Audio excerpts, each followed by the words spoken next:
अगर आपकी बकरी अचानक खाना छोड़ दे, सुस्त पड़ जाए और जिस्म को छूने से गर्म महसूस हो, तो ये बुखार हो सकता है। ये आम बात नहीं, बल्कि एक खतरे की घंटी है। सबसे पहले बकरी का दर्जा हरारत चेक करें। अगर टेम्परेचर 104 फ़ारेनहाइट से ऊपर हो, तो फ़ौरन इलाज शुरू करें।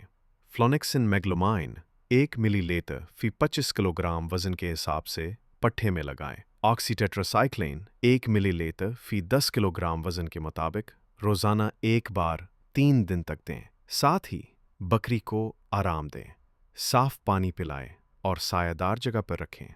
अगर मुमकिन हो तो गुड़ और नमक मिला पानी भी दें ताकि जिस्म की तवानाई वापस आए। याद रखें, जानवर कुछ कह नहीं सकता, लेकिन आपके रवैये, आपकी तवज्जो और आपका वक्त इसकी ज़िंदगी बचा सकता है। ध्यान रखें, क्योंकि ये सिर्फ एक बकरी नहीं, यह आपकी मेहनत है, आपका रिज़्क है और आपकी ज़िम्मेदारी भी।